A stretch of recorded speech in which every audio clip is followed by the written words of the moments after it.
सभी पत्रकार साथियों को नमस्कार।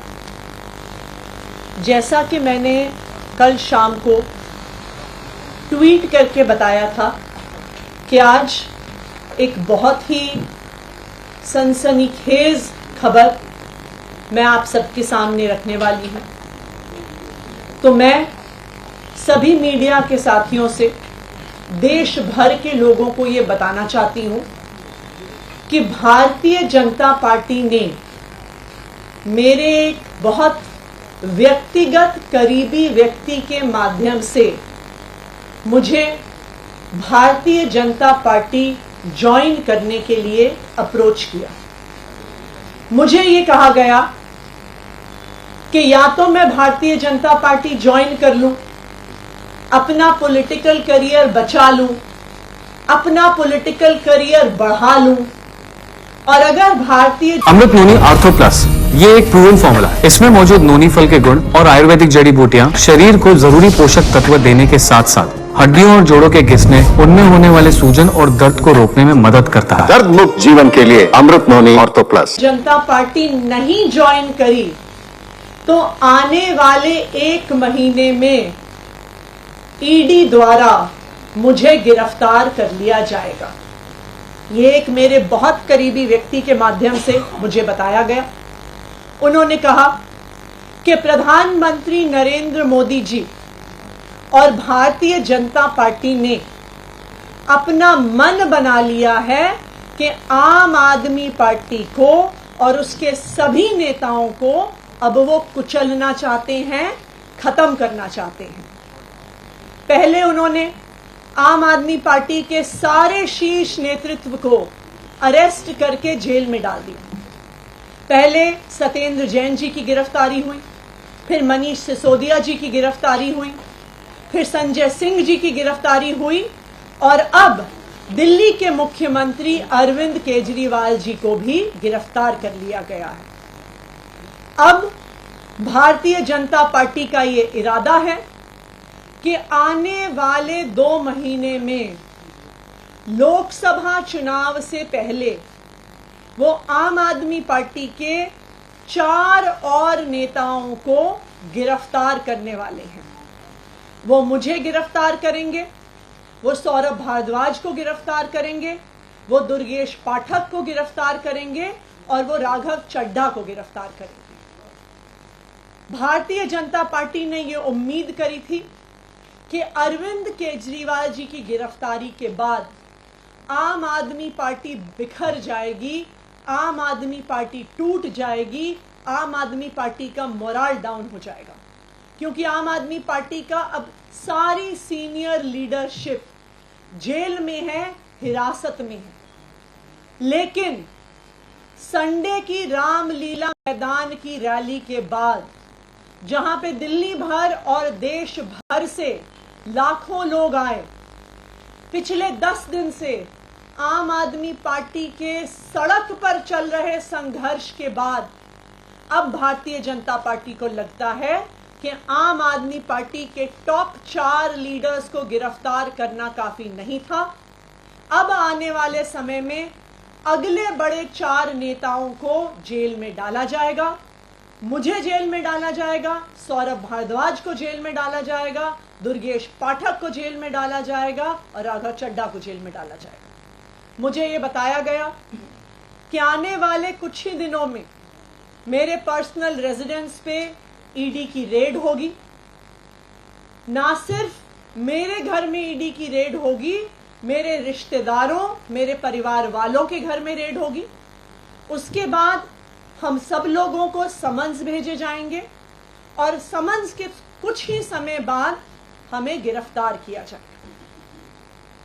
मैं आज इस मंच के माध्यम से, आप सभी के चैनल्स के माध्यम से भारतीय जनता पार्टी को ये बताना चाहती हूं कि हम आपकी धमकियों से डरने वाले नहीं हैं। हम अरविंद केजरीवाल के सिपाही हैं, हम भगत सिंह के चेले हैं। जब तक आम आदमी पार्टी के हर नेता, हर विधायक, हर कार्यकर्ता में आखिरी सांस तक बची है, तो हम अरविंद केजरीवाल जी के नेतृत्व में इस देश को बचाने के लिए, इस देश के संविधान को बचाने के लिए, इस देश के लोगों को एक बेहतर जिंदगी देने के लिए काम करते रहेंगे। आप चाहे एक एक आदमी को उठा के जेल में डाल दो, आप चाहे एक एक विधायक को उठा के जेल में डाल दो, आप चाहे एक एक कार्यकर्ता को उठा के जेल में डालो, आप हर व्यक्ति जिसको आप जेल में डालोगे उसकी जगह दसों और लोग अरविंद केजरीवाल जी की इस लड़ाई को लड़ने के लिए सामने आएंगे और आपको हरा के रहेंगे। Thank you. क्या आप मानते हैं कल जो वोट में नाम लिया गया उसी कड़ी में का हिस्सा है? देखिए, ये बिल्कुल संभव है, क्योंकि कल जो ईडी ने सौरभ भारद्वाज जी और मेरा नाम कोर्ट में लिया, वो एक ऐसे बयान के आधार पर लिया जो बयान ईडी और सीबीआई के पास 1.5 साल से मौजूद है। ये बयान ईडी की चार्जशीट में भी है, ये बयान सीबीआई की चार्जशीट्स में भी है। तो आज इस बयान को उठाने का क्या कारण था? इस बयान को उठाने का कारण था कि अब भारतीय जनता पार्टी को लग रहा है कि अरविंद केजरीवाल, मनीष सिसोदिया, संजय सिंह, सत्येंद्र जैन के जेल में होने के बावजूद भी आम आदमी पार्टी एकजुटता के साथ, आम आदमी पार्टी मजबूती के साथ अभी भी जमीन पर लड़ रही है।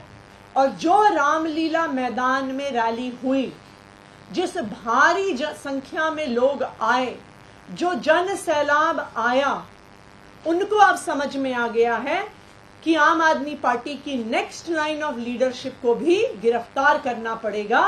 आम आदमी पार्टी के, चाहे मुझे, सौरभ भारद्वाज को, राघव चड्ढा को, दुर्गेश पाठक को, अब वो जेल में डालने का प्लान बना रहे हैं। मैम, एक सवाल ये है कि आप कह रहे हैं जेल से सरकार चलेगी, लेकिन अब सीएम जेल जा चुके हैं। ऐसे में जो मुलाकातों की लिस्ट है उसमें कोई कैबिनेट मंत्री नहीं है और तमाम जो प्रोटोकॉल्स हैं, चाहे वो किसी फाइल का आगे बढ़ना, तो कैसे होगा? क्या सरकार बर्खास्तगी की तरफ बढ़ रही है? कोई कॉन्स्टिट्यूशनल क्राइसिस या आप लोग अदालत से किसी तरह की रेमेडीज मांगेंगे?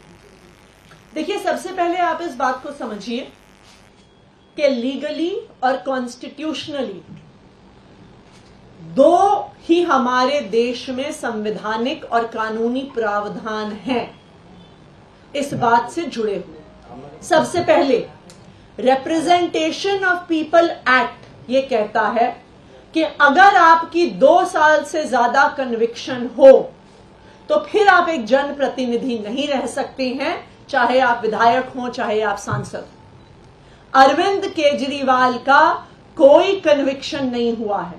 कन्विक्शन छोड़िए, आज तक अरविंद केजरीवाल चार्जशीट भी नहीं हुए, नंबर 1।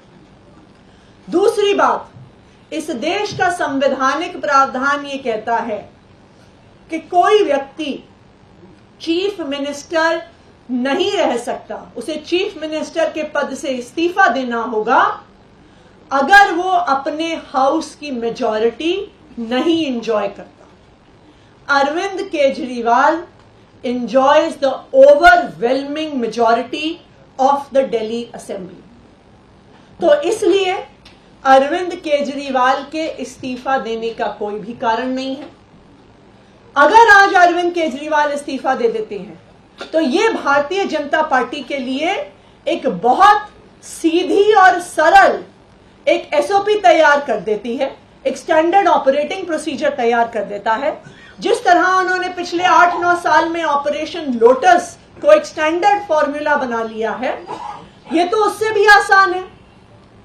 ईडी के माध्यम से prevention of money laundering act में हर विपक्ष के मुख्यमंत्री के ऊपर केस कर दो, उसके बाद उसे गिरफ्तार कर दो और फिर कहो कि संवैधानिक संकट पैदा हो गया है, इस्तीफा दो वरना हम राष्ट्रपति शासन लगाएंगे। इससे आसान तरीका भारतीय जनता पार्टी के पास विपक्ष की सरकारें गिराने का क्या है?